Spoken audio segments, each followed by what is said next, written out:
Donnez le résultat de la somme racine carrée de 180 plus 3 racines carrées de 80 moins 2 racines carrées de 125 sous la forme a racine carrée de b, où a et b sont des nombres entiers, avec b le plus petit possible.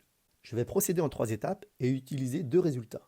Le premier résultat, c'est la liste des 16 premiers carrés parfaits, c'est-à-dire les nombres entiers dont la racine carrée est aussi un nombre entier. Le carré parfait de 1, de 2, de 3, de 4, de 5, de 6, de 7, de 8, de 9, de 10, de 11, de 12, de 13, de 14, de 15, de 16, et éventuellement les suivants. Le deuxième résultat, c'est que la racine carrée du produit de deux nombres est égale au produit des racines carrées de chacun de ces deux nombres.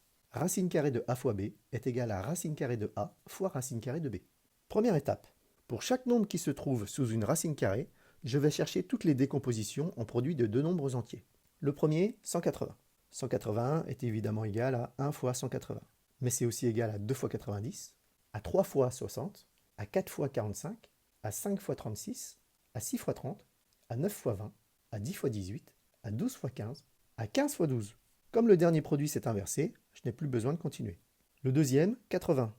80 est égal à 1 fois 80, à 2 fois 40, à 4 fois 20, à 5 fois 16, à 8 fois 10, à 10 fois 8. Le dernier produit s'est inversé, je m'arrête.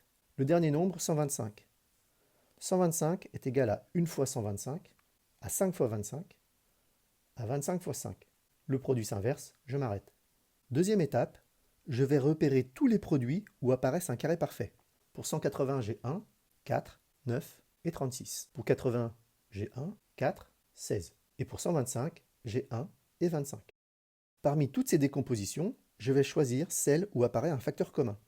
Pour 180, c'est 5 fois 36. Pour 80, c'est 5 fois 16. Et pour 125, c'est 5 fois 25. Troisième et dernière étape, je vais pouvoir transformer ma somme racine carrée de 180 plus 3 racines carrées de 80 moins 2 racines carrées de 125 en utilisant ces décompositions, puis en utilisant la formule de la racine carrée du produit et en faisant bien attention à conserver les coefficients déjà présents, ici 3 et 2. C'est donc égal à racine carrée de 5 fois 36 plus 3 fois racine carrée de 5 fois 16 moins 2 fois racine carrée de 5 fois 25. J'utilise la formule et c'est égal à racine carrée de 5 fois racine carrée de 36 plus 3 fois racine carrée de 5 fois racine carrée de 16 moins 2 fois racine carrée de 5 fois racine carrée de 25. Comme 36 est le carré parfait de 6, j'obtiens racine carrée de 5 fois 6.